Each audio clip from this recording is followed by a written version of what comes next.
Hello everyone, I am रश्मि तोमर। आज का हमारा प्रैक्टिस सेट रहेगा ईवीएस का। जो केवीएस में जो एग्ज़ाम होगा उसमें जो ईवीएस का पार्ट आएगा उसकी प्रिपरेशन के लिए अगर आप एनसीईआरटी की बुक्स पढ़ सकते हैं क्लास 3rd से 8 तक की तो बहुत अच्छी बात है। लेकिन अगर आपके पास इतना टाइम नहीं हो, आपके पास है अब टाइम और आपको ये लग रहा है कि एक शॉर्ट नोट में अगर हमें कुछ मिल जाता तो ये आपके लिए बेस्ट है। इसमें मैंने जो क्वेश्चन आंसर बनाए हैं वो 1 वर्ड आंसर करके बना दिए हैं। इसमें ऑप्शन मैंने नहीं डाले हैं जिससे कि आप फटाफट इसको क्वेश्चन आंसर के उसमें पढ़ें और आपको एक तरह से आपके दिमाग में बैठ जाए और आप आंसर दे सकें। तो जो पहला हमारा एनसीईआरटी की बुक से मैंने इसको बनाया है, हो सकता है एग्ज़ाम में आ जाए इस तरह के क्वेश्चन। वैसे आएंगे ही, ऐसे ही कहीं से बाहर से तो आएंगे नहीं। तो चलिए देख लेते हैं एक बार इसमें क्या क्वेश्चन बनते हैं कि भारत पूर्व से पश्चिम तक कितने किलोमीटर में फैला है। 2933 किलोमीटर। भारत उत्तर से दक्षिण तक कितने किलोमीटर में फैला है। 3214 किलोमीटर। तो देखिए ये हो गया हमारा, अरे तो ये हो गया हमारा नॉर्थ, ये साउथ, ईस्ट और वेस्ट। यहाँ से जम्मू कश्मीर से नॉर्थ से साउथ ये हमारा कितना है 3214 किलोमीटर और ईस्ट से वेस्ट है 2933 किलोमीटर। ठीक है, तो चलिए अगला क्वेश्चन देखते हैं। भारत का कुल भूखंड लगभग कितने वर्ग किलोमीटर में है। तो ये है हमारा 32,87,263 वर्ग किलोमीटर। अगला क्वेश्चन देखते हैं। 1920 के दशक का एक स्वदेशी विज्ञापन था, वो क्या था। वो था स्वदेशी कपड़ों का उपयोग करके स्वयं की मदद करें। ये टैगलाइन थी उस विज्ञापन की। 2011 की जनगणना के अनुसार हमारी जनसंख्या का कितने प्रतिशत 14 वर्ष से कम आयु के बच्चे हैं। अब 14 वर्ष के पूछने की संभावना क्यों है 14 वर्ष से कम, क्योंकि हमारा जो सारा टारगेट है वो 14 वर्ष से कम के ही बच्चे हैं। तो उनकी जो संख्या थी वो थी प्रतिशत था 35.3% बच्चे हमारे देश में 14 वर्ष से कम आयु के थे। एक भारत श्रेष्ठ भारत कब शुरू किया और किसने शुरू किया। तो ये जो शुरू किया था 31 अक्टूबर 2015 को सरदार वल्लभ भाई पटेल की 140वीं जयंती पर हमारे जो फिलहाल के प्रधानमंत्री हैं नरेंद्र मोदी जी, उन्होंने शुरू किया था। एक भारत श्रेष्ठ भारत। विसर्पी लता किसे कहते हैं। विसर्पी लता किसे कहते हैं। देखिए जो कमज़ोर तने वाले पौधे होते हैं जो खड़े भी नहीं हो सकते और भूमि पर फैल जाते हैं उन्हें विसर्पी लता कहा जाता है।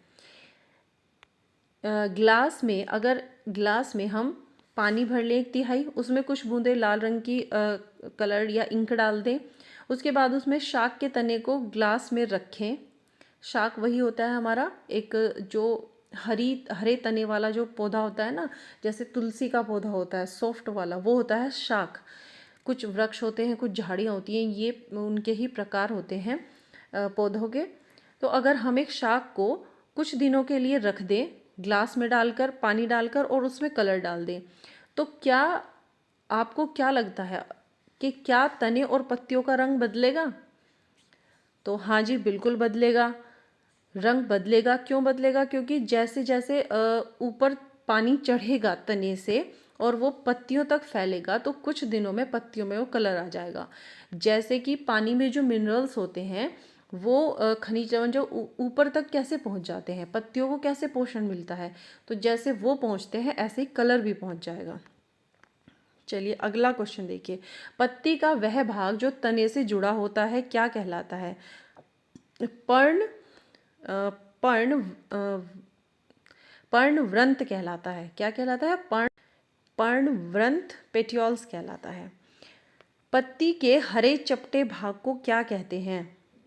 देखिए ये जो जैसे ये हमारी पत्ती हो गई, ठीक है, ये जैसे तने से यहाँ से जुड़ी हुई है तो ये जो भाग है ये हमारा हो गया पेटियोल्स, और ये जो पूरी पत्ती है ना, ये ऊपर की जो है इसे हम बोलते हैं फलक, लीफ ब्लेड।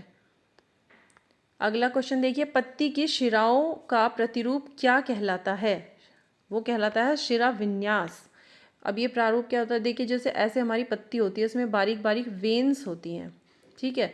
अब इन वेन्स का जो डिज़ाइन है उसको वेनेशन बोलते हैं, शिरा विन्यास।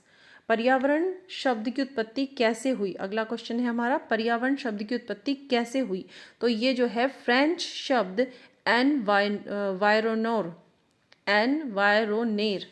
एनवायरोनेर से हुई है, जिसका अर्थ है पड़ोस। ठीक है, चलिए अगला देखते हैं। प्रशांत महासागर में स्थित पर्वत का नाम बताइए और उसकी ऊंचाई भी बतानी है। ये है मौनकी पर्वत, इसको हवाई द्वीप भी कहा जाता है।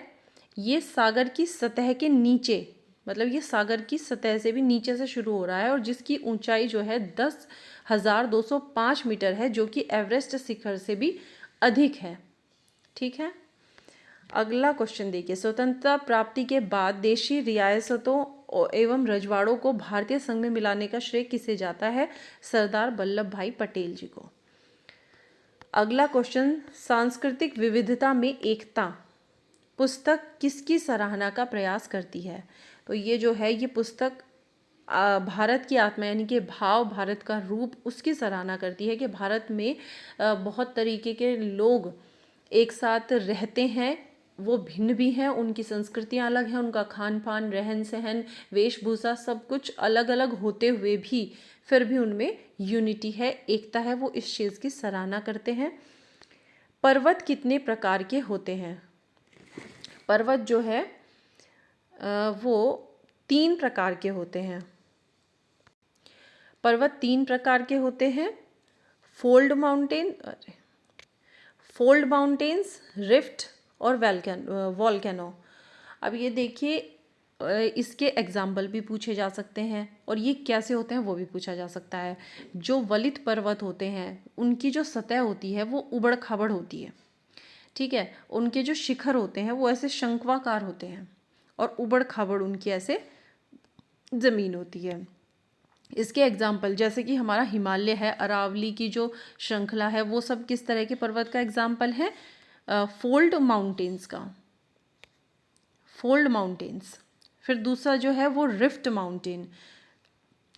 माउंटेन कैसा होता है? ये एक पर्वत है जब उसका एक बड़ा भाग वर्टिकल उससे अलग हो जाता है, यानी कि ऐसा हो जाता है, कुछ भाग नीचे बैठ जाता है ना, तो ये होता है हमारा रिफ्ट माउंटेन। इसमें जो ये नीचे हिस्सा बैठ जाता है उसको ग्रोबेन बोलते हैं हिंदी में, द्रोणिका, और जो ऊपर होता है उसको उत्खंड बोलते हैं, उत्खंड। हार्ट्स हिंदी में, हास्ट, मैं बोल नहीं पा रही हूँ चलिए कोई बात नहीं, आगे देखते हैं। आपको समझ ही आ गया होगा कि किस तरह के ये कैसे बनते हैं ये रिफ्ट माउंटेन। ठीक है, जब ऐसे सीधे टूट जाते हैं, लंबाई में टूट कर बन जाते हैं। ठीक है, और वॉल्केनो, ज्वालामुखी। अच्छा हाँ, ये जो हमारा रिफ्ट माउंटेन है इसका एग्जाम्पल है यूरोप की राइन जो घाटी है, और वॉस्जेस जो पर्वत होते हैं यूरोप में, वो इसका एग्जाम्पल है। वॉल्केनो कैसे बनते हैं? ये ज्वालामुखी क्रियाओं से बनते हैं। अफ्रीका का जो माउंट क्लिमांजो है, वो माउंट क्लिमांजो ये वॉल्केनो का ही एक एग्जाम्पल है। चलिए अगला देखें। सबसे ऊंचा जल प्रपात वाटरफॉल कौन सा है? एंजल दक्षिण अमेरिका के वेनेजुएला में है। एंजल वो हमारा सबसे ऊंचा वाटरफॉल है। अगला क्वेश्चन देखिए, कौन सा पक्षी कैक्टस पौधे के कांटों के बीच में अपना घोंसला बनाता है? तो वो होता है फाख्ता, और इंग्लिश में उसे बोलते हैं डाव। तो ये एक कुछ क्वेश्चंस जो मुझे लगे थे वो मैंने आपके लिए बनाए हैं। अगर आपको ये क्वेश्चन मतलब लग रहा है कि एग्ज़ाम के पॉइंट ऑफ व्यू से आपके लिए अच्छे हैं, बेनिफिशियल हैं, तो प्लीज़ मुझे कमेंट करके बताइए कि इस तरह के क्वेश्चंस मैं आगे आपके लिए बनाऊं सीरीज़ या नहीं बनाऊं। आपको अगर सही लगता है, आपको लग रहा है कि आपके लिए बेनिफिशियल है, तो मैं ज़रूर बनाऊंगी। और अगर आपको लग रहा है तो प्लीज़ इसको शेयर कीजिए ज़्यादा से ज़्यादा, और चैनल को सब्सक्राइब कीजिए। और अब मिलते हैं हम अगली वीडियो में, जो हमारी ईवीएस और पेडागोजी दोनों की होनी है। तो चलिए, good night all of you, best of luck, पढ़ते रहिए, खुश रहिए, स्वस्थ रहिए।